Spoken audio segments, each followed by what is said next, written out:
அரசருக்கு வணக்கம். சீக்கிரம் சொல்லு, தகவல் என்ன ஒற்றா? மகாராஜா, சொல்ற மாதிரி நான் எந்த ஒரு தகவலையும் கொண்டு வரல.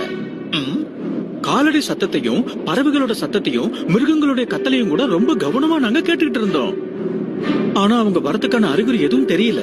அந்த ஒரு விஷயம் தான் என் மனச போட்டு ஒரேடியா குழப்பிக்கிட்டு இருக்கு. கிர்மாடா, நான் கேள்விப்பட்ட வரைக்கும் அவன் கொழையா இருக்க முடியாது. அவன் நம்ம மேல திடீர்னு போர் தொடுக்க மாட்டான். இல்லன்னா தோல்வியை ஒத்துக்கங்கன்னு சொல்லி எதுக்காக அவன் தூதுவனை அனுப்ப போறான்? நான் கொஞ்ச நேரத்துக்கு நான் தனிமையில இருந்துட்டு வர போறேன்.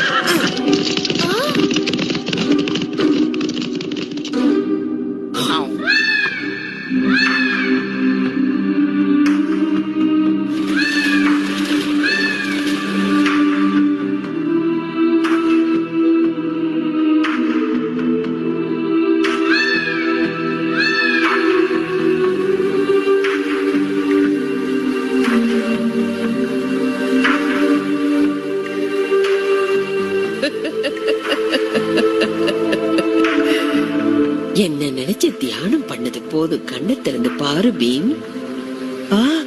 காட்சி தந்ததுக்கு ரொம்ப நன்றி. இப்போ எனக்கு ஒரு உதவி தேவைப்படுது. நான் ஒரு போர்ல பங்கெடுக்க போறேன். அதுவும் எனக்கு தெரியும். நீ எதை நினைச்சு இவ்வளவு கவலைப்படுறேன்னு விளங்க மாட்டேங்குது.